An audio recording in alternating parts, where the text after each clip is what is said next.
Christopher Newsome joins us, and he's written a new book called The Autobiography of a Mysterious Man. I love that title, right? Because who isn't mysterious? We think we know people, or we think we know ourselves.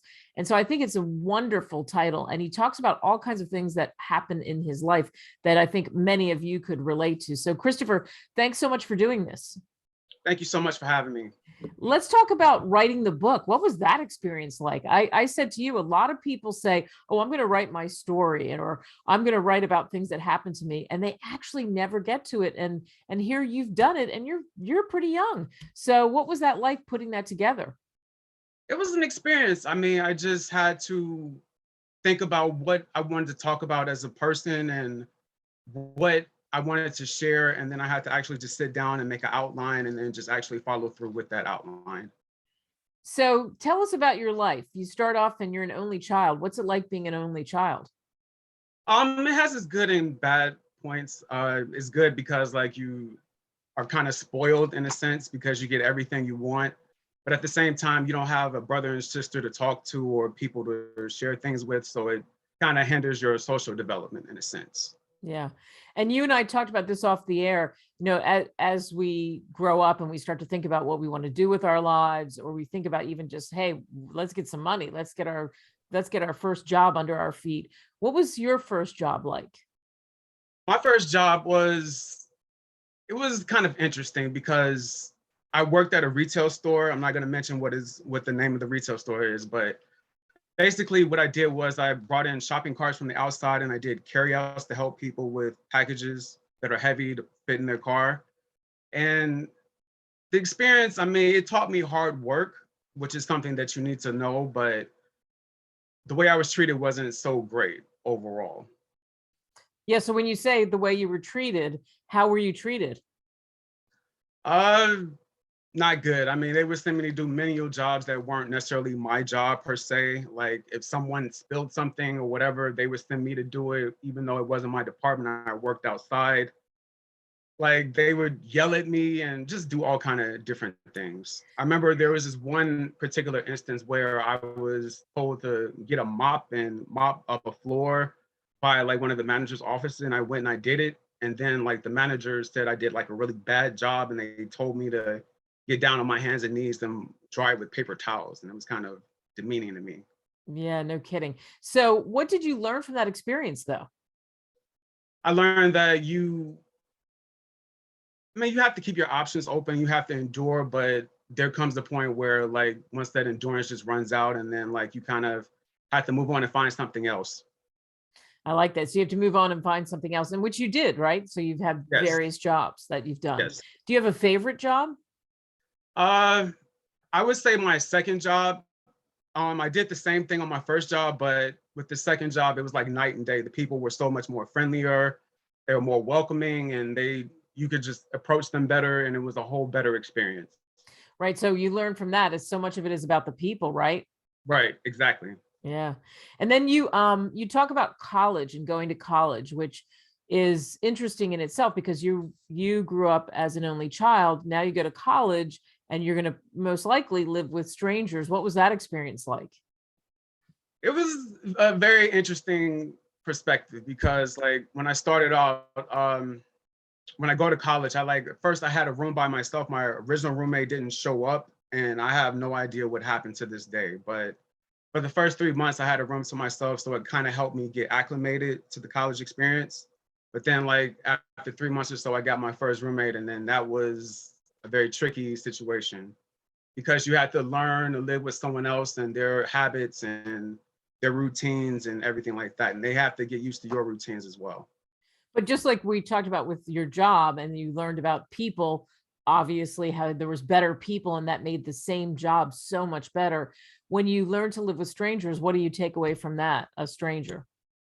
I learned that you have to pace yourself and you have to give yourself time to get used to them, and they have to get used to you, and you have to be patient. You have to communicate with each other, and that's the only way that it will work with that situation. Yeah.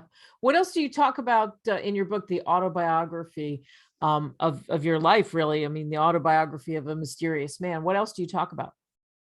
um I talk about my mother. She's very instrumental in who I become. She taught me so much. And I talk about her. I talk about my father. He's also been instrumental as well. And I talk about there are these, it's called, there's one chapter in the book, it's called Detrimental Emails. And I explain how I got these two emails and they kind of changed my life in a whole lot of different respects because like they were internet scams and I fell prey to them and you know it just caused me so much heartache and trouble. Wow. So anybody who reads this, it's a cautionary tale for them too, Yes, and what happened to you because you got reeled into something that you wanted to happen. right. Well, Yeah. I didn't want the scams to happen, Right. but I got reeled in You got from reeled them. in. Yeah. Right. And it's so easy for that to happen. And I think people can relate to that because it's something like you get an email about, hey, you could become successful or do this program or whatever it is. So that you get reeled in the sense that you want that success or you want whatever that payoff is. And that's what's out there. And now we live in a world where there's so much of that. So you talk about your parents and obviously you have a good relationship with your parents and how they influenced you. What's your mom like? She's very independent. She's very organized and she's very successful. And I admired that because I wanted success so much growing up. And when I saw her, she was just the ideal picture of what I wanted my life to be like. Yeah. And how about your dad? He's very supportive. He's the rock. He's just my biggest support. So that's good because a lot of times people don't have that, and you have it on both ends. You have the bookends with parents and how they raised you. You put a picture of yourself as a baby, really, on the front cover. I love the front cover of Autobiography of a Mysterious Man, and we're speaking with Christopher Newsome. How did you pick that photo? I really liked this photograph growing up. And my whole concept was like, how could a small young boy like this grow up to be mysterious? That was like my whole idea behind putting this photograph on the cover. Yeah, I love it. What do you hope people take away from reading your book? I hope it gives them a better idea of who I am as a person. And I hope that like whatever experiences they may have had that are similar to mine, they can be inspired and be hopeful as well. What have you learned so far in your life? What is your big takeaway on all these things that happened to you, these great experiences and these funny experiences and then these hard experiences? I've learned that there are no guarantees in life. You can do everything that people say or suggest, but in the end, it's not necessarily going to give you the result that you want. But you just have to just go through life and just live your experiences and take away from what you've learned as a, you know, through your experiences.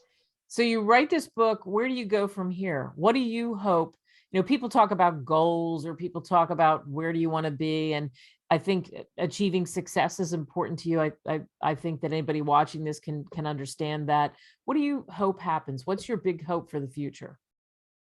Um, I just want to be successful overall. That's my main goal in life. I just want to have success, and I just hope that this book will touch and inspire someone, and hopefully maybe something will come of this book. I mean, I don't know, but I'm just hoping for success. That's my main hope for the future.